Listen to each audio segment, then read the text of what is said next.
Para diagnosticar las diferentes dermatosis, vamos a utilizar el mismo proceso clínico que en el estudio de otras enfermedades.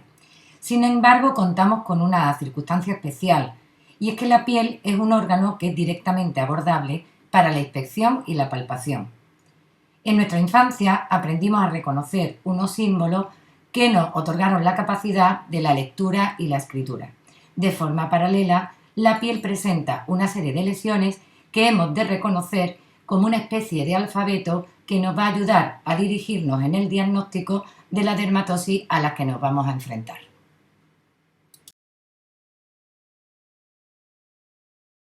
Para el diagnóstico adecuado de una dermatosis, el primer paso va a ser realizar una buena historia clínica. Datos importantísimos como el género, la edad del paciente, la profesión, antecedentes clínicos tanto familiares como personales. De crucial importancia es conocer el tiempo de evolución y si el paciente nos lo puede relacionar con una circunstancia o hecho determinado. Las lesiones serán descritas adecuadamente según su morfología, el tamaño, el número de lesiones, la forma como se agrupan y la localización anatómica. Es fundamental conocer síntomas que puedan acompañarla, como la sensación de dolor, escozor o prurito. El paciente debería ser explorado en una habitación con luz natural. Para obtener más detalle podemos utilizar una lupa de aumento con iluminación anular. En poco tiempo, relativamente, la exploración con dermatoscopio se ha impuesto en nuestras consultas de manera que prácticamente se nos hace imposible abordar el diagnóstico sin su utilización. Las principales afecciones cutáneas van a presentar una serie de elementos que las caracterizan y que van a estar presentes desde el inicio de esta dermatosis. Estos elementos son los que se llaman lesiones elementales primitivas o primarias. La mácula es una lesión elemental primaria que consiste en un cambio de coloración de la piel. Nunca vamos a encontrar un relieve.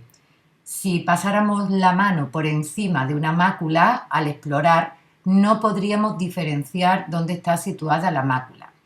Sí se incluye dentro de la mácula la posibilidad de un cambio de temperatura, sobre todo en aquellas máculas que proceden de alteraciones a nivel vascular.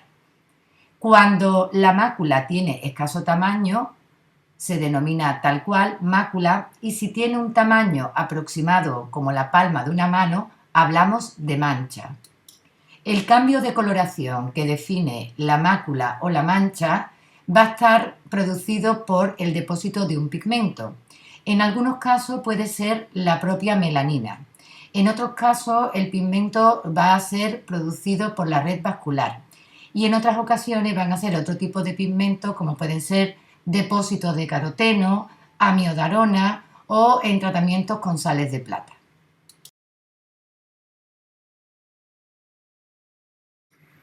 Las máculas que vamos a encontrar fundamentalmente en nuestra consulta van a ser máculas producidas por el depósito de melanina. Cuando tengamos una mácula con un aumento de la melanina, hablaremos de una mácula hipercrómica. Si por el contrario encontramos una disminución o una ausencia del pigmento, hablaremos de máculas acrómicas o hipocrómicas. En las imágenes vamos a observar tres ejemplos de máculas. En la primera imagen observamos una mácula hipercrómica redondeada que pertenece a un nebus de la unión. La imagen central observamos dos máculas manchas porque tienen un tamaño intermedio de forma algo lanceolada, ovaladas, que tienen una hipercromía y que corresponden a un cuadro de neurofibromatosis. En el último ejemplo observamos máculas en las cuales se ha reducido o incluso hay una ausencia de pigmento. Son máculas acrómicas que están diseminadas en la zona del brazo y que corresponden a una hipomelanosis en gota.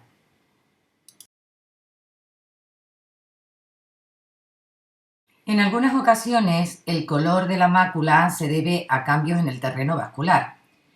Algunos casos pueden producirse por una vasodilatación arterial Entonces las manchas que se van a producir son manchas de color rosado, rojizo y solemos encontrar un aumento de la temperatura. En otras ocasiones la vasodilatación va a ser a nivel del terreno venoso y entonces va a predominar una temperatura más fría y el color azulado. En circunstancias donde se produce una extravasación hemática al tejido, encontramos máculas de origen vascular que se definen y se denominan según el tamaño que presentan. Podemos encontrar desde pequeñas petequias a equimosis o lesiones de mayor tamaño como los hematomas. En las imágenes mostramos unos ejemplos de lesiones de origen vascular.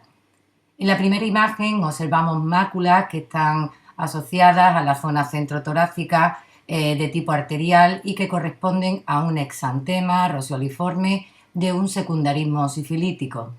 En la imagen central podemos observar el plexo venoso que da ese color azulado que hemos descrito en las máculas de origen venoso. Y por último encontramos una imagen de un hematoma.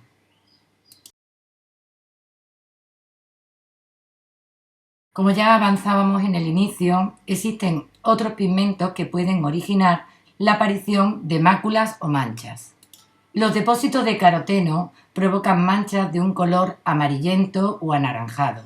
El caroteno se deposita por una ingesta excesiva de alimentos tales como la zanahoria, el tomate o los zumos de melocotón.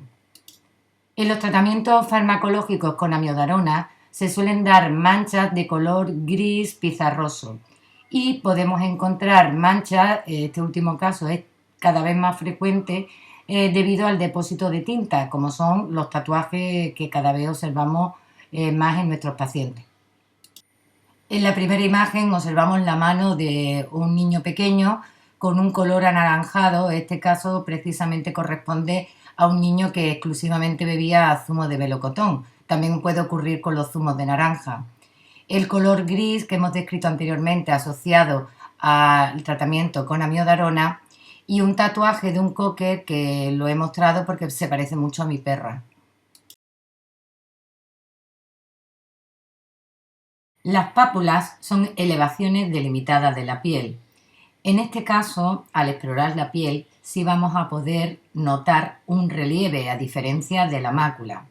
Hablamos de pápula cuando la lesión es de pequeño tamaño. Si existe una agrupación de pápulas o tienen un tamaño mayor, la denominaremos placas.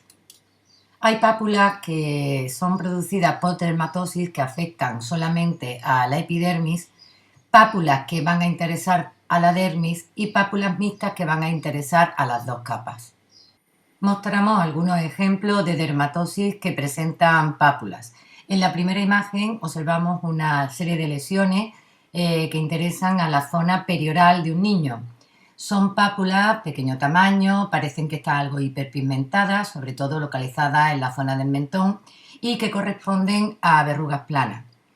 En la segunda imagen podemos observar una agrupación de pápulas rojizas con un aspecto inflamado de la falange distal y que son las famosas pápulas de Gottron que se originan en la dermatomiositis.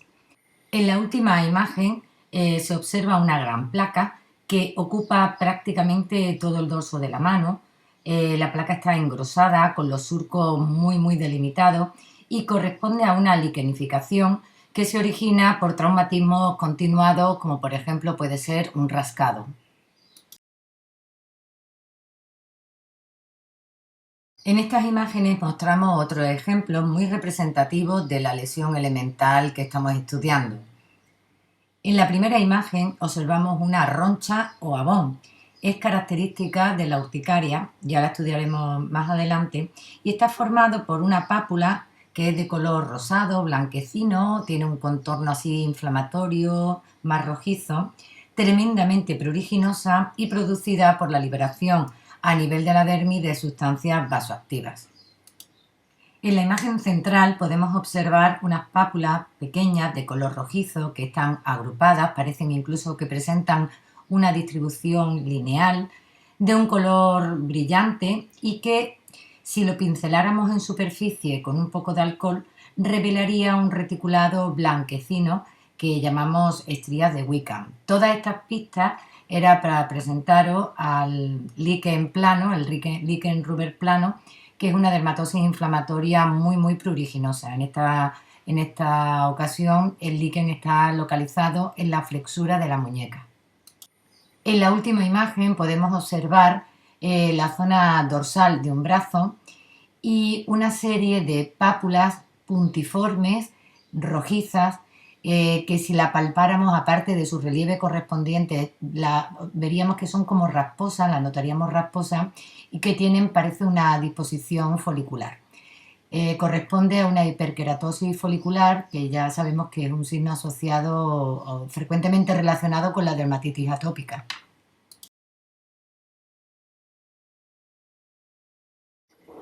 Avanzamos en el estudio de las lesiones elementales primitivas, describiendo aquellas que van a presentar un contenido líquido.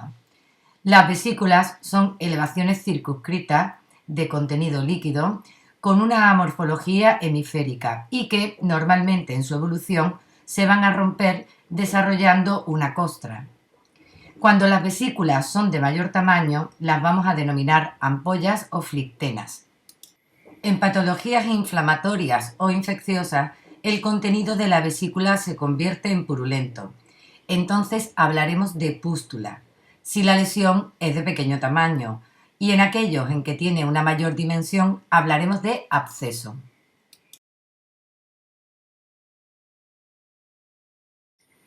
Estas imágenes nos aclaran el concepto explicado. Observamos un primer caso en el que se nos muestra una serie de vesículas de contenido claro, agrupadas, localizadas en la cara interna de los dedos. Esta imagen pertenece a una patología relacionada con la glándula sudorípara que se denomina disidrosis. Si estas lesiones son de mayor tamaño, como podemos observar en la imagen central, hablaremos de ampollas o flictenas. Aparte de su extensión, observamos que ya no están tan a tensión como en el caso de las vesículas y que el contenido líquido se ha vuelto ambarino. Estamos ante un caso de un pemfigoide ampolloso. La última imagen corresponde a un acné polimorfo. Ya estudiaremos más adelante que se caracteriza por tener diversos tipos de lesiones, pero en este caso nos vamos a centrar en la presencia de pústulas, que son esas pequeñas lesiones con ese color blanco purulento.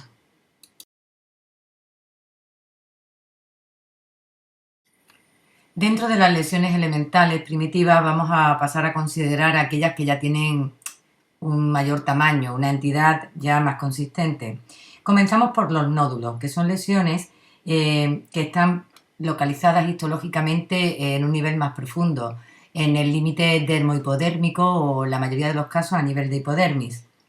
Tienen una consistencia más o menos densa y aunque en ocasiones podemos observarlo en la superficie porque pueden ser de etiología inflamatoria, en otras ocasiones solamente lo vamos a poder descubrir al realizar una exploración y una palpación profunda.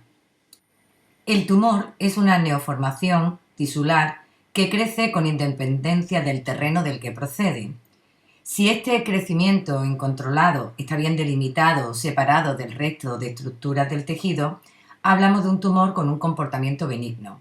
Sin embargo, cuando el tumor avanza provocando la destrucción del tejido donde asienta, suele ser de estirpe maligna.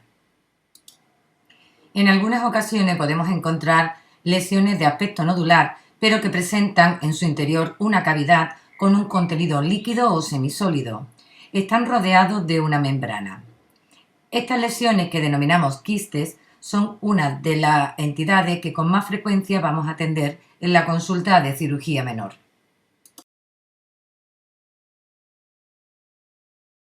Como ejemplo gráfico, observamos en la primera imagen las extremidades inferiores de un niño en el que se ven una serie de lesiones eritematosas, claramente de tipo inflamatoria, y que a la palpación las notamos duras y como adheridas a profundidad. Son nódulos característicos en un eritema anodoso. La imagen central nos muestra una zona retroauricular con una formación nodular que trasluce un material amarillento y que a la palpación la podemos notar móvil sobre el plano profundo. En ocasiones podemos encontrar un poro central por el que pueden drenar el contenido de este quiste. Esta lesión pertenece a un quiste epidérmico retroauricular. En la última imagen se observa una lesión nodular en ala nasal, algo hiperpigmentada y con un vaso telangiectásico central que corresponde a un carcinoma vasocelular. A continuación, comenzamos a describir las lesiones elementales secundarias. Estas lesiones elementales ya no van a estar presentes desde el inicio de la dermatosis, sino que se producen por una evolución de las anteriores. Entre ellas, de forma muy sucinta, muy esquemática, vamos a describir aquellas lesiones elementales que se producen como consecuencia de una descamación, un segundo grupo que se forman a consecuencia de soluciones de continuidad en la piel y un tercer grupo que se producen como resultado del aumento o disminución de los tejidos. El primer grupo dentro de las lesiones elementales secundarias va a ser el grupo de las lesiones efímeras.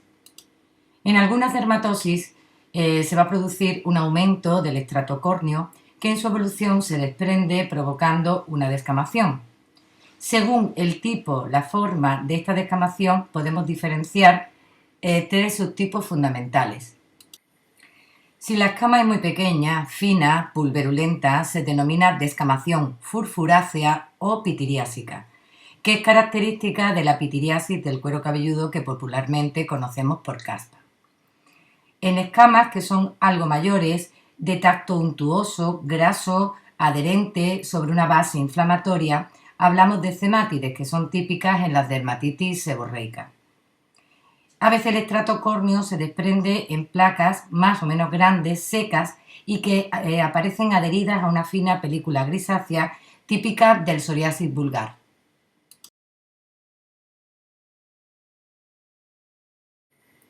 El segundo grupo de lesiones elementales secundarias lo constituyen aquellas soluciones de continuidad producidas por pérdidas del epitelio que pueden ser más o menos profundas. En la erosión, la pérdida del epitelio es muy superficial, afectando solamente a las capas más externas y dejando al epitelio, que es viable, totalmente íntegro, por lo que no debe dejar ningún tipo de cicatriz. En la exulceración se va a producir la pérdida prácticamente de toda la epidermis, excepto la capa basal. Por tanto, la cicatrización también se va a producir ad integrum.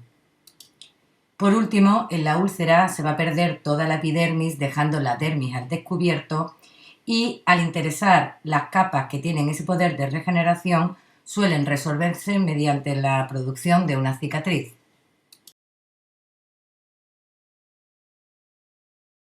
En estas imágenes mostramos algunos ejemplos de lesiones secundarias por solución de continuidad.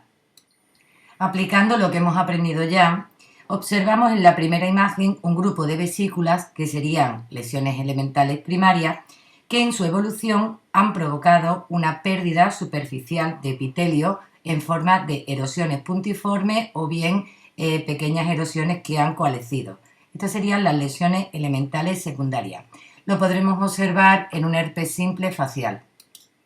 En la segunda imagen observamos ampollas ya de mayor tamaño que al romperse han dejado una superficie con mayor grado de pérdida epitelial, más denudada.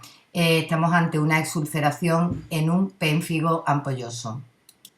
La última imagen nos muestra la presencia de una úlcera sobre la rodilla, en la cual podemos ver perfectamente la gran pérdida de tejido y el hueco ha quedado relleno por una costra serohemática, que es el principio de la cicatrización. El último grupo lo constituyen aquellas lesiones elementales secundarias que son el resultado del aumento o la disminución de un tejido o de sus componentes. El concepto de atrofia supondría la disminución del tamaño o volumen de un tejido, mientras que los términos de hipoplasia o aplasia referirían la reducción o ausencia de elementos. Una piel atrófica es más delgada, seca, arrugada, como la que podemos observar en las estrías de las gestantes. Usaremos los términos de hipertrofia o hiperplasia al describir un aumento del volumen tisular. Un ejemplo claro lo constituye los edemas vasculares crónicos que podemos encontrar en pacientes, sobre todo en extremidades inferiores, por insuficiencias venosas crónicas, pudiendo llegar a producir hipertrofias muy llamativas. La esclerosis se refiere a una condensación de los elementos que componen un tejido. La piel se vuelve dura, gomosa, pierde su elasticidad y parece adherida a planos más profundos. Este fenómeno se presenta de forma característica en la esclerodermia.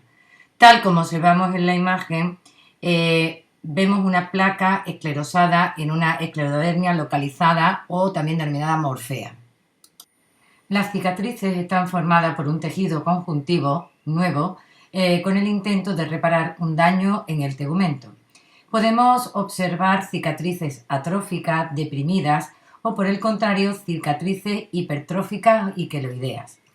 Estas últimas cicatrices están muy ligadas a una predisposición individual y la tenemos que tener muy en cuenta a la hora del resultado de nuestra intervención en el programa de cirugía menor.